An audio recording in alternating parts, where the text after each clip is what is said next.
Dr. Ajay Kumar, Mr. Ravi Saxena, our Additional Chief Secretary of the IT Department of State of Gujarat, distinguished ladies and gentlemen.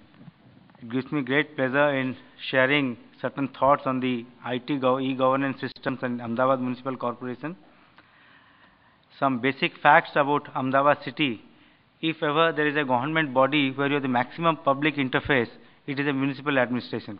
Because it is localized, it is rooted to the people's problems. That's why maximum public interface you have is in a typical urban local body. And some basic factual details about Ahmedabad city. As you all know, this is the 7th largest city of India and the 7th largest city in Gujarat. It's got a population of around 6 million people as per the last census, with a 26% decadal population growth rate. The total area, which is a manageable 190 square kilometers till 2001, suddenly grew up to 466 square kilometers in 2011. By 2011, it grew in phases, but government decided that to address the problems of the outreach areas, which are the areas adjacent to these and Ahmedabad, gradually more and more areas were merged. As a result, that the present Ahmedabad area is bigger than the Mumbai Municipal Corporation's area. The GDP in Ahmedabad was $59 billion in 2010. And as we all know, Ahmedabad is a major base of trade, commerce and industry, not only in Gujarat, but also in the Western India. It's an engine of industrial and financial growth of the state. If the state is leading the growth story in the country, I have no hesitation in saying that Ahmedabad is the engine of the growth story in Gujarat. It's the third fastest growing city as per the Forbes magazine study. Two other cities which are growing faster than Ahmedabad in economic terms are the two cities in China. Ahmedabad plays a very strong and significant role in providing the commercial resources, market access for the economies of neighboring cities. Most of the Gujarat cities, they have strong linkages with Ahmedabad. And Ahmedabad enjoys a thriving cultural tradition, being the center of Gujarati cultural activities and diverse traditions of different ethnic and religious communities. With the opening of the economy in Ahmedabad, this is a significant feature about the Ahmedabad ethnic composition. A lot of people from outside the state are now coming to Ahmedabad for their livelihood, even for the white collar jobs. A lot of foreigners are coming and settling down, and a lot of people from other states are now gradually settling down in both white collar and blue collar jobs. So much so that 4 to 5 of our elected corporators are now non-Gujaratis, and that number is soon going to grow large as the next elections take place. This is the vision of the Ahmedabad Municipal Corporation. It is to provide a vibrant, productive, harmonious, sustainable and environmental friendly, clean and livable city, having a responsive local government, offering its citizens a good quality of life. I think those of you who read the Times of India last Sunday, which had a survey of around 11 cities which are 5 million plus, Ahmedabad scored the highest in, so there are several indicators: law and order, safety, urban infrastructure, ease of services, the quality of life, the air quality.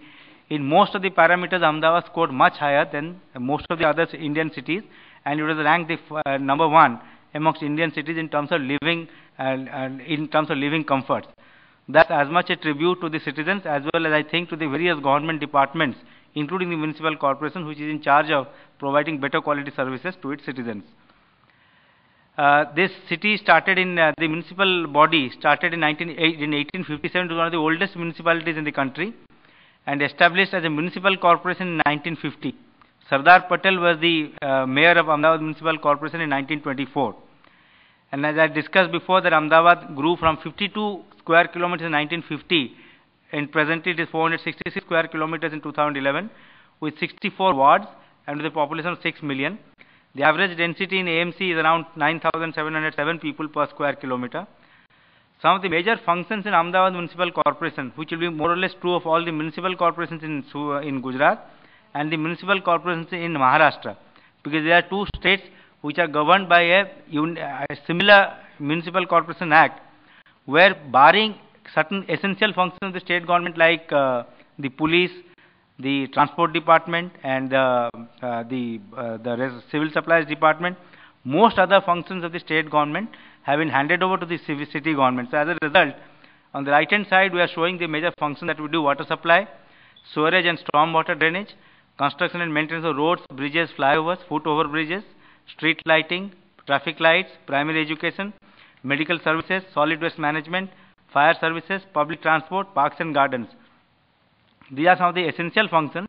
A lot of non-essential but important functions, like starting from swimming pools to medical colleges to dental colleges to whole lot of other things, the municipal corporation, because it's a public body, publicly elected body.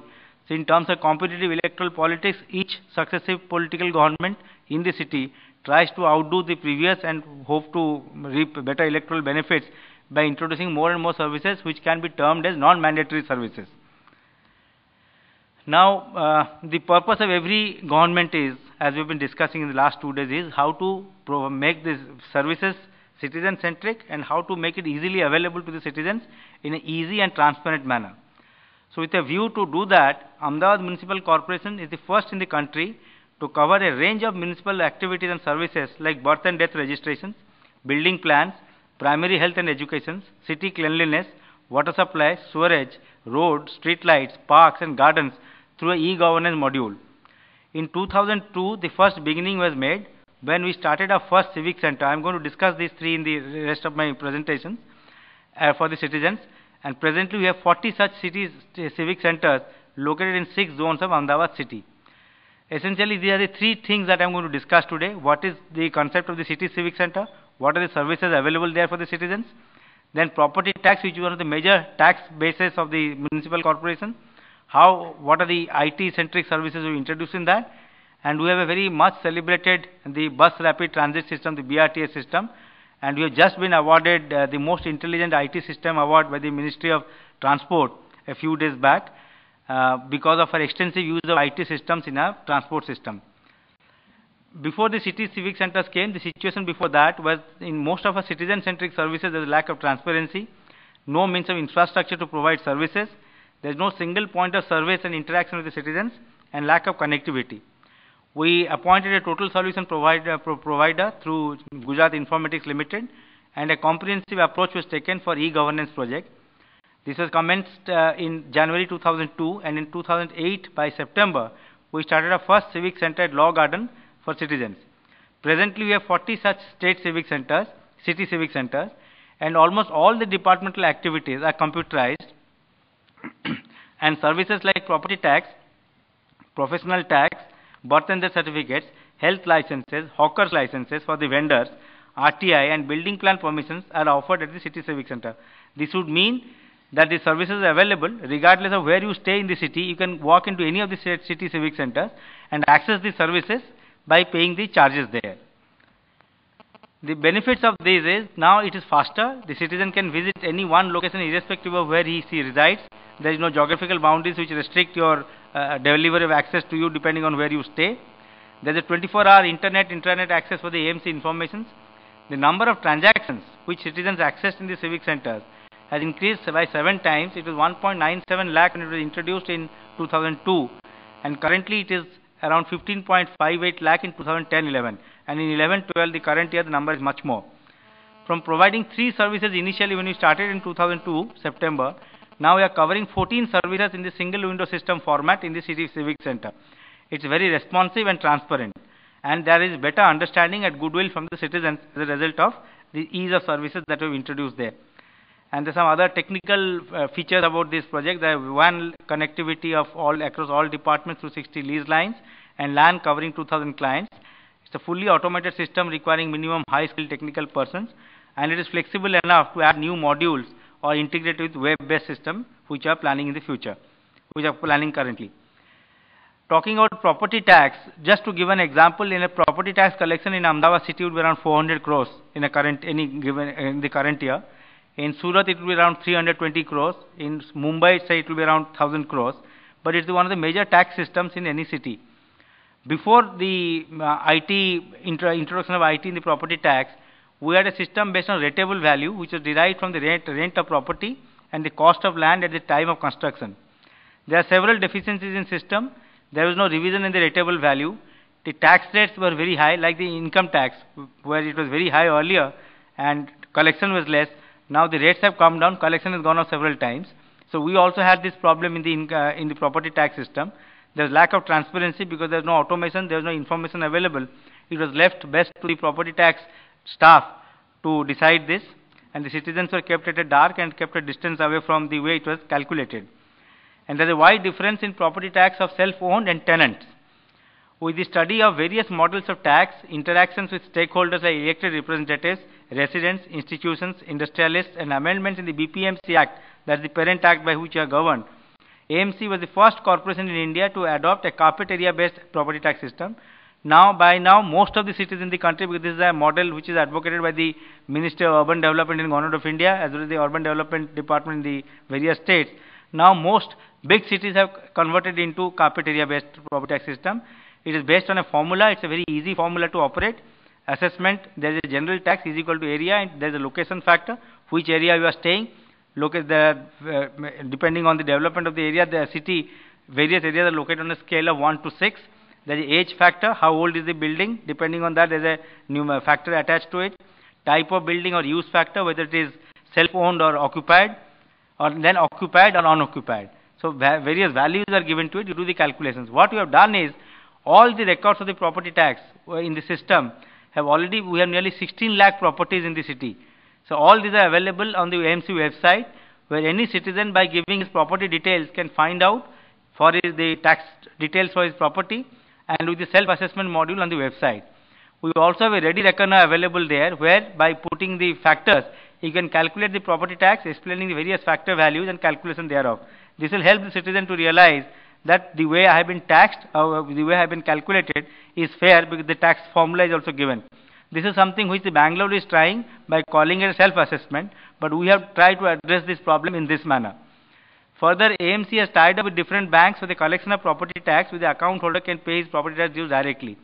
The benefits of this exercise is, there is now more transparency in the tax system. It's a simple and easy to calculate formula. The factors are fairly simple for any average citizen to comprehend, and there is minimum of discretion because all formula driven, factors are given, so there is very little room for discretion, and you can almost do a self-assessment by putting your factor values and calculating the amount of taxes to be paid. Now recently we have got a linkage on our website to pay property tax by credit debit card or net banking through ICICI Bank Payment Gateway, and 25 banks are covered in the net banking facility. This has just been introduced 2 months back. It's a very simple system. You go to a website, there are lists of banks are shown, and then you can pay, as I said, through your credit card, debit card, or if you have an account there, through your net banking account. And this has been made secured by VeriSign certificate, which provides security and trusted transaction to citizens. Citizens get a confirmatory email after successful transaction on the internet. And net banking transactions, which were introduced 2 months back, so far 611 people have paid, and I assume that with more and more popularity of the scheme, we will have more users which will use this methodology to make their property tax payment. And in future, we are planning to add the M-commerce part in the existing systems, but for better facility and convenience to citizens. The third major topic that I am going to discuss today in our infrastructure and IT initiatives is the extensive use of IT systems in bus transport. We run 2 kinds of transport services. One is AMTS, there is Ahmedabad Municipal Transport Services. Then 3 years back in 2009, we started what is called a barricaded BRTS. And today BRTS is one of the most talked about, celebrated success stories in the country. We have received several awards, national and international awards. And just to compare this, because it requires tremendous amount of engineering, tremendous amount of sacrifice from the citizens, because the discomfort they are put to while the construction work is going on. But today, this is one of the most successful BRTS systems, and it operates as a closed system. It uses integrated transit management systems, ITMS, extensively, including the following major components. One is the passenger information system. We are going to see what it is all about. Then we do a very extensive vehicle tracking system, GIS and GPRS based on real-time 24/7 basis. And we do electronic fare collection systems, area traffic control systems, and traffic signal management. Extensive use of IT applications in our BRTS provides useful data for efficient monitoring and operations. Efficient use of intelligent transport systems provided high quality, reliability, and rapid bus-based mass transit system that is the first of its kind in India. In the passenger information system, what we provide is, every bus, since it is GPS fitted, so all the announcements are, public announcements are made in the buses. There is a LED display system in every bus, and bus shelters provide the expected time of arrival and other necessary information to the passengers. The LED display and the audio announcement system in the buses inform the passengers about the details of the next bus stop arrival, like it will say next is Kankaria, next is Maninagar. so that you are aware of, like it happens in some of the major trains. Other information related to public conduct, cautionary measures on board, etc. are also communicated to the passengers on board through this. In electronic fare collection, it is an off-board fare collection system where you do not, before, at the time of boarding, before boarding at the bus stand itself, there is a paper ticket system.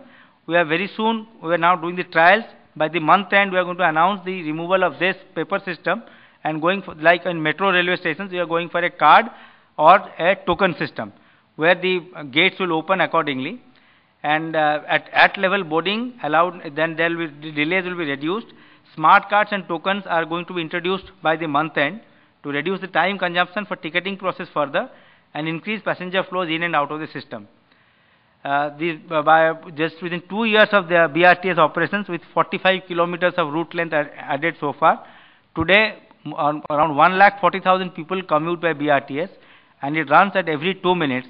And because of we have a control room where we see each and every bus moving like it happens in metros, and we know exactly where it is getting delayed, where it is getting bunched, which bus is ahead of time, which bus is running behind time, which bus has braked before it should have braked. So all these things are available on real-time basis because of the intelligent IT systems. It helps us not only to keep the bus drivers in check, but also decide which bus driver needs training because of his rash and rough driving. So after there are several IT applications in the city. Because of the time constraint, I chose only 3. And to conclude, I would say that the planning for web-based solutions of municipal services to citizens for better accessibility, this is currently our strategy. We are going to move to more and more web-based services. Then information technology, as you all know, should play an important role in finding solutions of better municipal service delivery.